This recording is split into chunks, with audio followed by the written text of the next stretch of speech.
Assalamualaikum warahmatullahi wabarakatuh. Pemirsa sehati, sehat ala Nabi. Dimanapun Anda berada, semoga kita semua dirahmati oleh Allah Subhanahu wa Ta'ala. Nah, pemirsa sehati yang dimuliakan Allah, pada kesempatan kali ini kita akan membahas tentang Tibun Nabawi.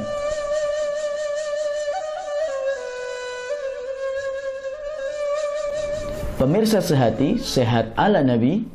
Di era globalisasi ini, dunia kesehatan semakin maju dan berkembang. Teknik dan cara pengobatan modern semakin banyak ditemukan. Dan terkadang, teknik dan cara pengobatan tersebut cenderung membahayakan bagi tubuh manusia. Namun manusia saat ini tidak terlalu memperdulikan efek yang ditimbulkan itu. Mereka lebih cenderung dibutakan oleh kemutakhiran dan kecanggihan dari teknik-teknik pengobatan modern tersebut.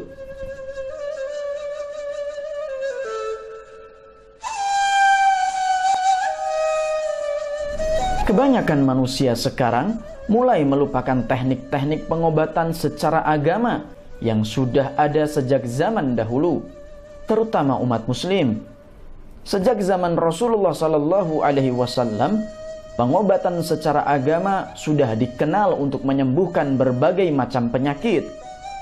Bahkan Rasulullah SAW sendiri menerapkan pengobatan secara agama tersebut pada diri beliau sendiri.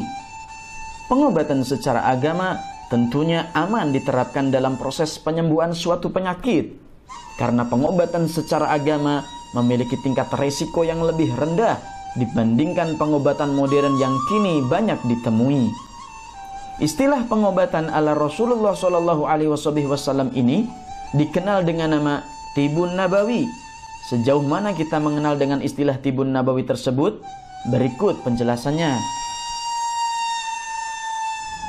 Pemirsa MJA TV yang dimuliakan oleh Allah Subhanahu wa Ta'ala, selain kita mendapatkan kesehatan yang sempurna, kita mendapatkan pengobatan dari pengobatan Nabi Muhammad dari Tibun Nabawi tersebut, kita bahkan mendapatkan pahala karena kita mengkonsumsi sunnah Nabi Muhammad sallallahu alaihi wa ala alihi wasallam. Oleh karena itu, hendaknya kita ketahui lebih lanjut apa sih konsep dasar dari Tibun Nabawi. Supaya apa? Supaya nanti akan muncul satu keyakinan.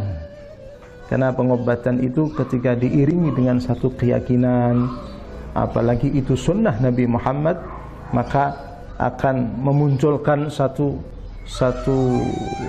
obat atau satu kesehatan yang sempurna, akan memunculkan sebagaimana yang kita harapkan. Konsep dasar daripada Tibun Nabawi tersebut, yang pertama adalah mencegah timbulnya penyakit, itu pasti.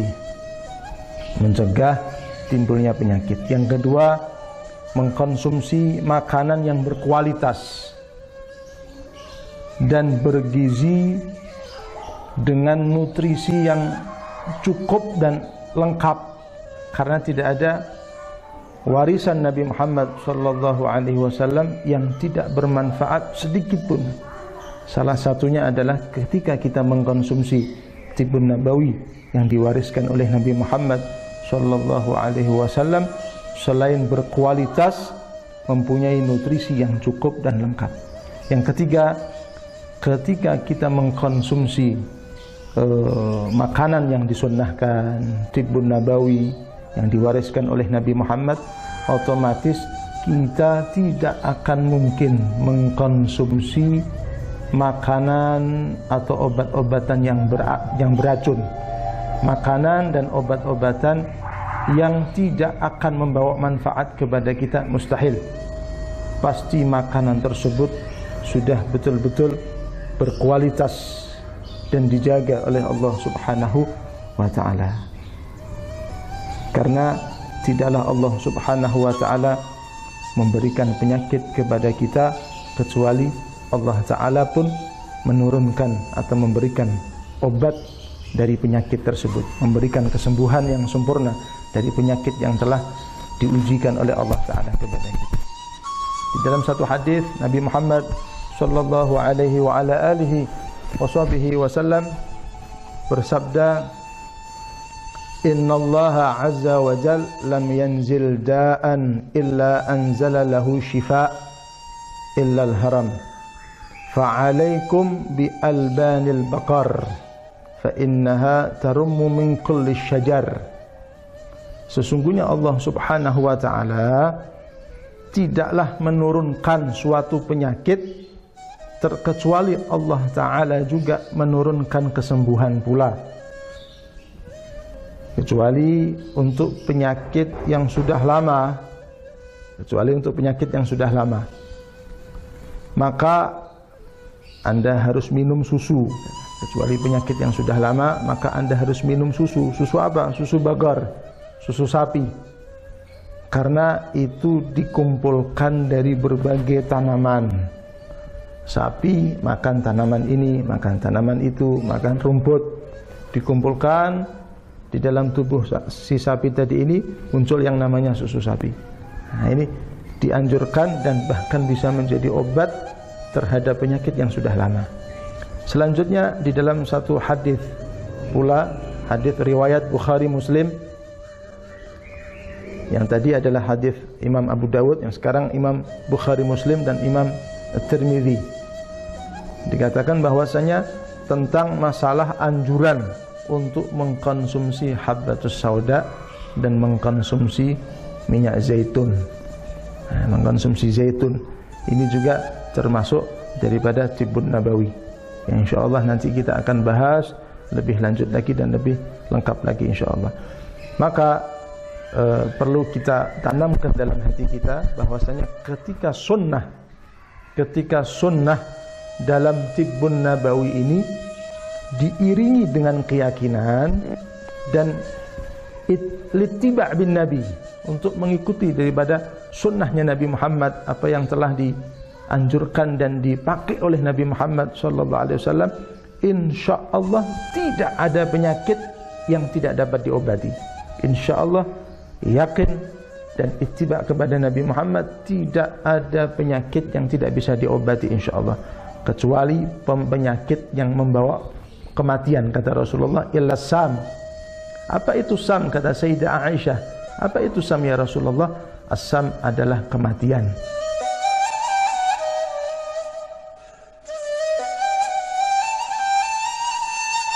Pemirsa sehati, sehat ala Nabi. Ada banyak anjuran dari Rasulullah Sallallahu Alaihi Wasallam untuk pengobatan.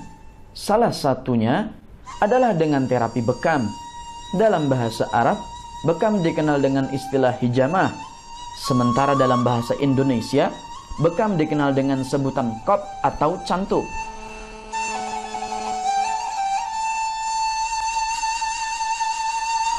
Bekam merupakan metode pengobatan dengan cara mengeluarkan darah statis atau kental yang mengandung toksin atau oksidan dari dalam tubuh manusia. Dalam istilah medis, dikenal dengan istilah oksidan release therapy atau oksidan drainage therapy, atau istilah yang lebih populer adalah detoksifikasi. Terapi bekam atau al-hijamah itu dalam banyak sumber itu berasal dari zaman Rasulullah Shallallahu Alaihi Wasallam. Jadi terapi ini adalah terapi amalan sunnah Rasul. Artinya dulu para Rasulullah dan para sahabat itu sudah tidak asing dengan istilah bekam, dengan terapi bekam. Dan bukan cuma di Arab, di beberapa daerah, di beberapa negara juga punya istilah yang lainnya. Kalau di Cina itu namanya catuk atau kop gitu ya, di Indonesia namanya kop. Kemudian di Arab itu al-hijamah. Apa itu al-hijamah? Al-hijamah adalah terapi dengan cara mengeluarkan darah kotor atau darah-darah statis, darah-darah yang miskin oksigen, darah yang sudah banyak kotorannya atau darah yang mati. dikeluarkan dengan cara apa? Pengekopan. Dengan cara pengekopan seperti ini. Dulu waktu zaman Rasulullah itu tidak ada kop seperti ini, tapi memakai tanduk atau memakai pisaunya dengan dengan ujung pisau gitu. Tapi kalau sekarang sudah memakai lancet dan memakai jarum bekam, atau ada yang memakai bisturi atau semacam silet khusus untuk bekam ini.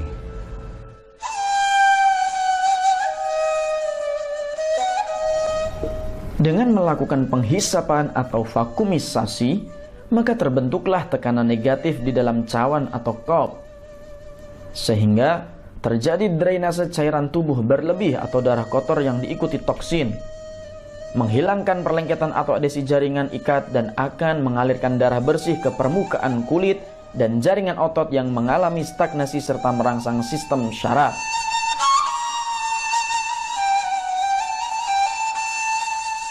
Berbekam merupakan metode pengobatan klasik yang telah digunakan dalam mengobati berbagai macam kelainan penyakit seperti hemofilia, hipertensi, rematik, skiatika, back pain atau sakit punggung, migrain, vertigo, kecemasan, serta penyakit umum lainnya, baik bersifat fisik maupun mental.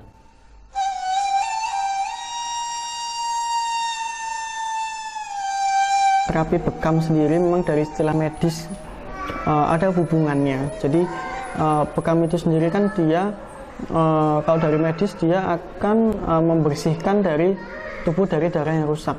Jadi dalam tubuh kita kan ada yang misalnya ada aliran darah yang terganggu, ataupun ada aliran darah yang rusak, yang istilahnya adalah butuh aliran yang baru, butuh meregenerasi sel-sel yang rusak. Nah, dengan bekam ini bisa dihubungkan dari penelitian-penelitian, memang dia dihubungkan dengan ketika aliran darah yang rusak tadi, ketika aliran darah yang tersumbat tadi kita perbaiki, nah otomatis dia akan memberikan nutrisi atau memberikan aliran darah ke organ-organ seperti jantung, ginjal, paru-paru, otak, itu akan lebih bagus lagi.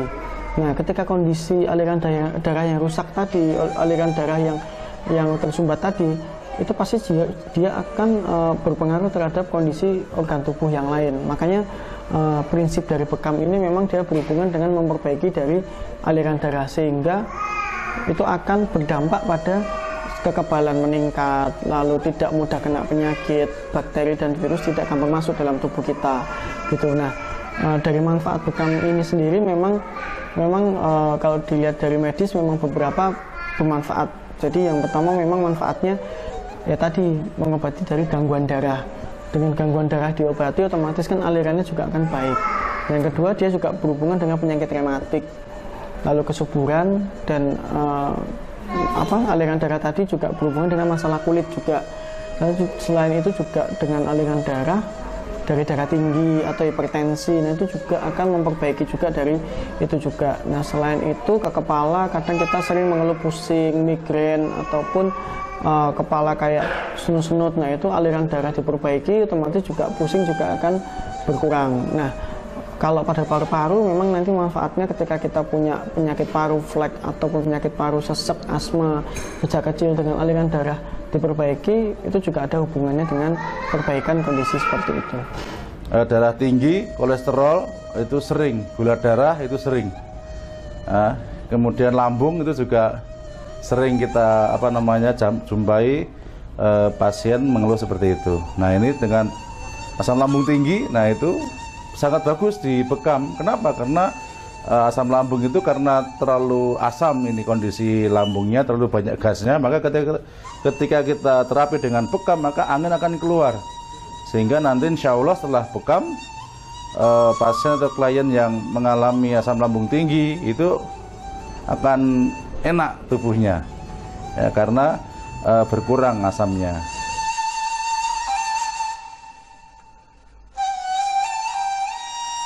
Dari Sa'id bin Jubair radhiyallahu anhu, dari Ibnu Abbas radhiyallahu anhuma, dari Nabi sallallahu alaihi wasallam bahwa beliau bersabda, kesembuhan bisa diperoleh dengan 3 cara.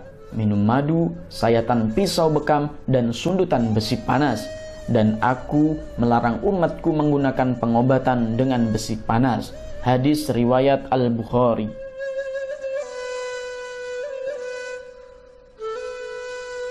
Rasulullah Shallallahu Alaihi Wasallam bersabda, hendaklah kalian semua melakukan pengobatan bekam di tengah tengkuk, karena sesungguhnya hal itu merupakan obat dari 72 penyakit. Hadis riwayat Tabrani. Bahkan Rasulullah Shallallahu Alaihi Wasallam bersabda, sesungguhnya cara pengobatan paling ideal yang kalian pergunakan adalah hijamah atau bekam. Muttafaqun alaih. Dari Abu Hurairah radhiyallahu anhu, Rasulullah Shallallahu Alaihi Wasallam bersabda, jika pada sesuatu yang kalian pergunakan untuk berobat itu terdapat kebaikan, maka hal itu adalah bekam. Hadis riwayat Ibnu Majah dan Abu Daud.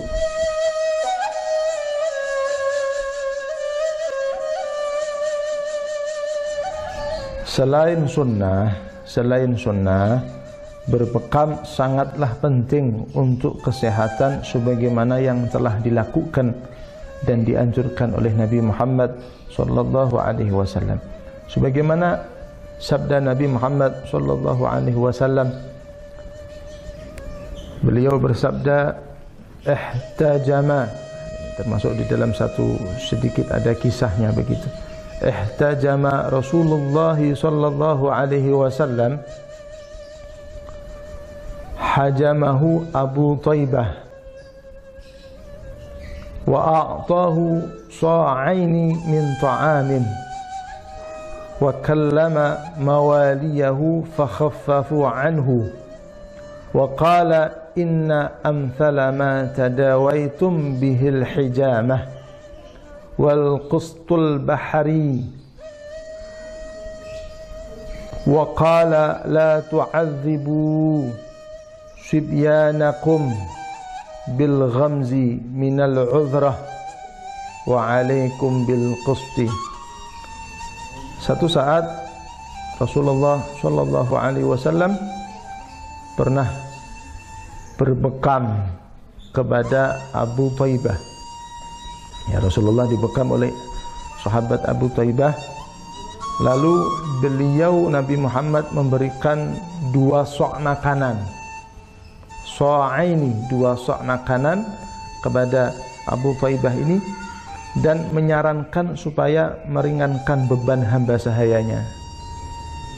Diberikan 2 sok makanan ini kepada Abu Taibah, berikan kepada budakmu, ringankan mereka, berikan makanan ini kepada mereka. Setelah itu Rasulullah sallallahu alaihi wasallam bersabda di dalam satu hadisnya, kata Rasulullah, sebaik-baik sesuatu yang kalian gunakan untuk obat adalah bekam dan terapi kayu gahru. Bekam dan terapi kayu gahru, ini sebaik-baik obat, kata Rasulullah sallallahu alaihi wasallam.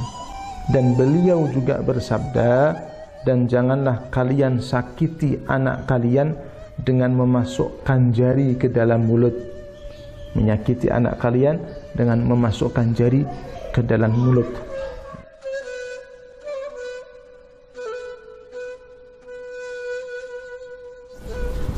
Pemirsa sehati, sehat ala Nabi. Ada berbagai jenis terapi bekam. Di antaranya yang paling umum dilakukan adalah 1. Bekam kering, hanya menghisap kulit, biasa disebut kok. 2. Bekam basah, kombinasi antara hisap kulit dan peredaran terkontrol yang disengaja.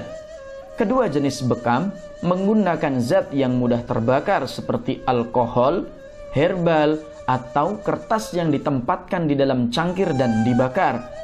Setelah api padam, cangkir ditempatkan terbalik di kulit pasien. Saat udara di dalam cangkir mendingin, terciptalah ruang hampa. Hal ini menyebabkan kulit tertarik dan memerah serta pembuluh darah berkembang. Cangkir umumnya dibiarkan di tempatnya selama 5-10 menit.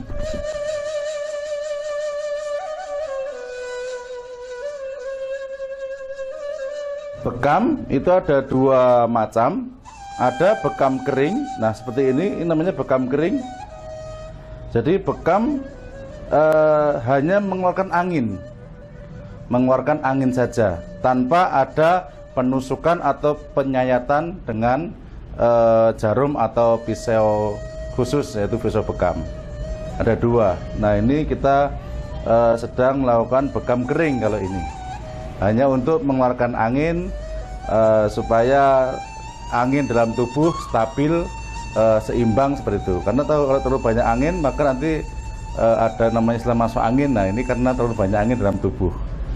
Pengobatan terapi bekam atau al-hijamah adalah bukan hanya pengobatan atau terapi tradisional, tetapi lebih daripada itu, al-hijamah atau bekam adalah atibun nabawi, pengobatan ala Nabi. Artinya dulu Nabi Muhammad SAW sudah mengamalkan terapi bekam ini, dan buktinya selama 63 tahun Rasulullah SAW, beliau tercatat hanya 2 kali sakit, yaitu yang pertama ketika pertama kali menerima wahyu, yang kedua adalah beliau sakit ketika menjelang akhir hayat beliau. 63 tahun beliau hanya 2 kali sakit. Maka kita umatnya seharusnya ittiba sunnat Rasul, mengikuti sunnah Rasulullah SAW dengan terus mengamalkan terapi bekam ini. Maka karena begitu pentingnya dan begitu manfaatnya terapi bekam ini, maka kami dari Gria Terapi Rumah Terapi La Tahzan siap untuk mendatangi rumah Anda untuk memberikan servis pelayanan terapi bekam ini di rumah Anda. Karena kami menyediakan jasa terapi panggilan untuk terapi bekam dan beberapa terapi yang lainnya. Ada terapi gurah, terapi pembetulan tulang belakang dan sebagainya. Maka Bapak Ibu yang budiman, mari kita terus syiarkan Tibun Nabawi ini sehingga kita sebagai umat Islam benar-benar menjadi umat yang sehat jasmani dan juga rohani. Ya, saya Nasrullah Al-Faqih dari Solo Baru, dan ini adalah bekam pertama kali saya. Saya sebelumnya sering merasakan keluhan pegal-pegal, kadang masuk angin, kadang juga pusing-pusing. Tapi alhamdulillah setelah dibekam rasanya Masya Allah nikmat sekali. Dan ini juga ketika pertama kali saya bekam, tadi ketika pertama, kop pertama, tarikan pertama, rasanya Masya Allah, wah kemeng, rasanya kemeng. Habis itu alhamdulillah setelah lama, semakin enak, enteng. Dan ini setelah habis ditusuk tadi di kop lagi, rasanya tambah nikmat. Habis itu setelah diambil, setelah diolesi dan setelah selesai, badan udah alhamdulillah udah enteng semua.